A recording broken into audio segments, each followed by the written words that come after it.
I always wanted to join the military because, I mean, my father's a Vietnam veteran. Both my grandparents are World War II veterans.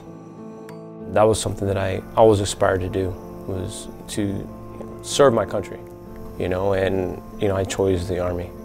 I had joined in January of 1992. During my deployments to both Somalia and Haiti, I always saw the Special Forces guys running around. Every time we got somewhere, they were already there, and they were just different. Everyone was kind of scared to talk to them and stuff like that. It was just kind of a mystique about it. In '96 is when I decided to go to selection and try to become a Special Forces Green Beret. So I graduated, and then I ended up getting assigned to Alpha Company, 3rd Battalion, 7th Special Forces Group.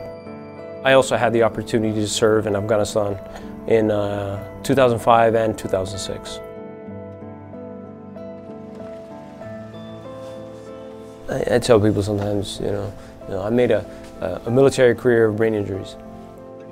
Concussions during training, whether we're doing explosive breaching, or whether these are concussions through combatives, or whether these are concussions that happened during my last deployment.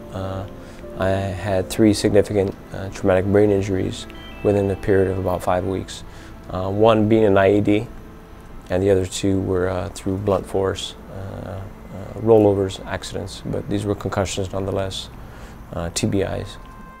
Sometimes it affects, like with me, I have balance problems. I have some serious sleep problems, neurological deficits to where I have the beginnings of Parkinson's disease. I have tremors. As I'm sensitive to light, I'm constantly wearing sunglasses. Not because I think I'm cool, because I'm cool without sunglasses. I don't need them. Some of the headaches I have are so debilitating, I'll never leave my bed. These are what TBI causes. It's very frustrating for him, and then it's frustrating for him when people look at him and say, "Look at you, you're in great shape, what's wrong with you?" And they don't know what it is like every night when he can't sleep or when he has headaches. Every day is a fight. My fight may be, trying to actually get out of bed without falling. I mean, you have to live. You can't stop living. If I chose not to face these obstacles, then I'd never leave my bed. I was approached last year with the opportunity to do HBOT, funded by the Green Beret Foundation. HBOT is 100% oxygen under pressure. The pressure pushes the oxygen in your body, attaches to your plasma, and moves to areas in your body that need help. I think HBOT is probably the single best treatment my husband has received. I could see huge improvements. It was like, oh my God, my husband can talk to me again.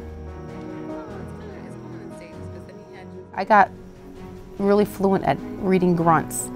And he like, it just makes sounds. And it got to where he didn't have to do that anymore. We could communicate again. I know it's helping me because I've noticed that I don't spill things as much anymore, meaning my tremors have dropped.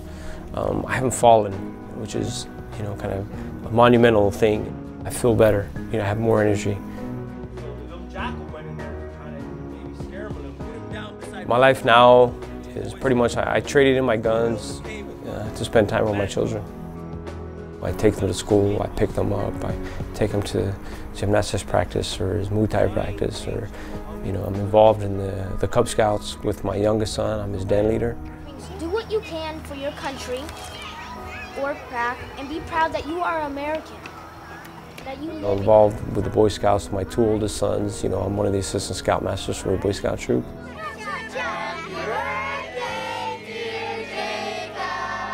Today was my youngest son's birthday party. He turned 7, so my wife set it all up. We had a piñata, the bouncy house, and the cotton candy, and everything like that. What I'm gonna do is I'm gonna pull this one out and try to make an edge on it. I was introduced to blacksmithing. That is something that I found very therapeutic for me. So I started making knives and tomahawks and bearded axes and crosses and just pretty much anything out of hot metal. This one is actually headed to the Green Beret Foundation. You're making something. There's something beautiful about that. Michael is an incredible man, and I'm really lucky to have him, and I'm probably gonna cry, but he really is a great person. He's always giving of himself. People should support the Green Beret Foundation because it is a foundation that helps its warfighters.